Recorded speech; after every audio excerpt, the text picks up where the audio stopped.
Hello, let's go behind the scenes. In the first half of this week, the orchestra are performing Sibelius Symphony No. 1.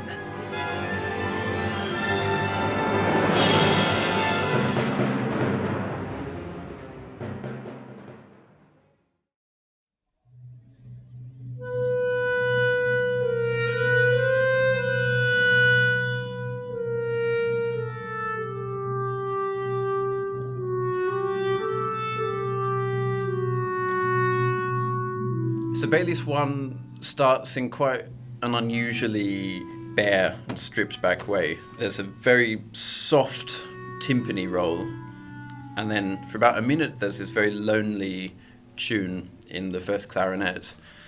After a little while the timpani stops and leaves the clarinet on its own.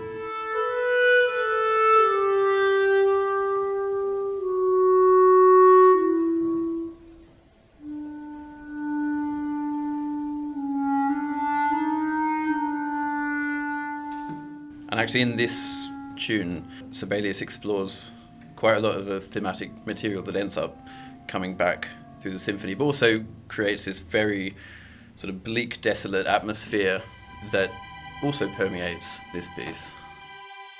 So there's almost like an introduction to what you're about to hear. Yeah, an introduction both in terms of atmosphere and compositional as well, I guess. Although I think, I might be wrong, but I think at the start we don't get to hear this theme in this way until the beginning of the fourth movement, which actually comes attacca after the third movement, which means you play it straight away.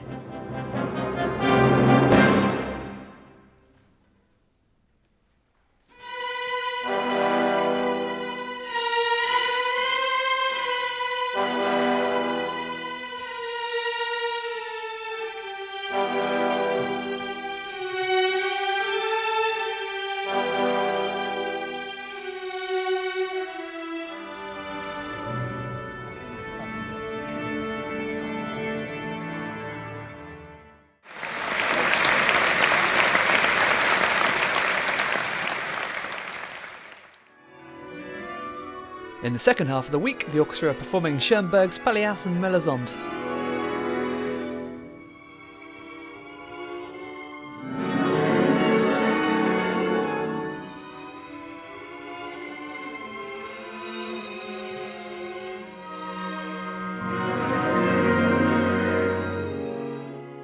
There are some moments in Schoenberg's Pelléas and Melisande which take me by surprise, even knowing the piece so well. I think of the point quite close to the beginning where you hear two harps cascading down. It's Melisande showing off her amazing locks of hair.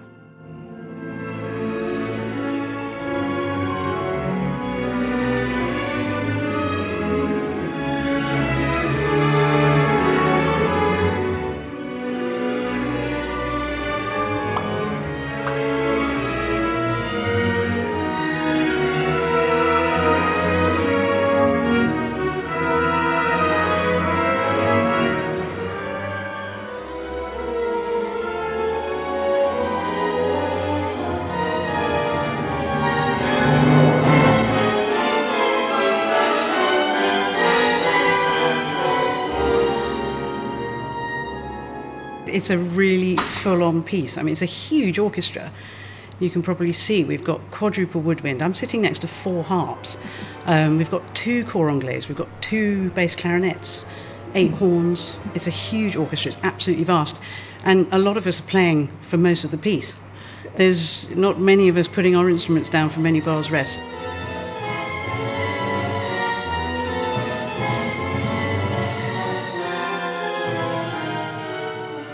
And you can tell it's so thickly and richly scored where everybody's playing. I think the hardest part of this piece is to get the balance, because there are moments of delicacy which really have to come through, and that's really quite hard. So that's Ed's job, to bring us all down and let the soft voices come through. And then, of course, in the middle of nowhere, the cor anglais gets left on its own with these little cadenza passages, which I think is Melisande sort of coming out of unconsciousness and sort of a moment of light.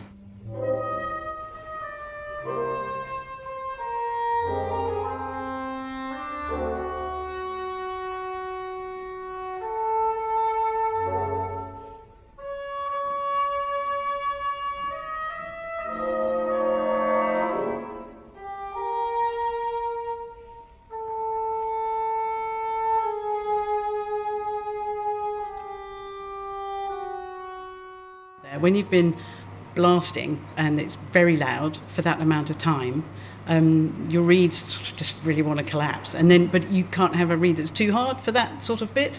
It's got to sound very fluent. So it's a hard balance, actually. We've got those instruments on our faces for 40 minutes, So it does take it out of you. So you just have to pace it somehow. Like running a marathon. It is a bit. It is a bit, because there's just no respite. Yeah. I think the most bars rest I get down there about 7 bars or something, and that's not enough, really. There's not enough time to swap reeds, get water out. It's, so it's one of those pieces, but it's incredible to do it. It's a really big, epic work that doesn't come round very often.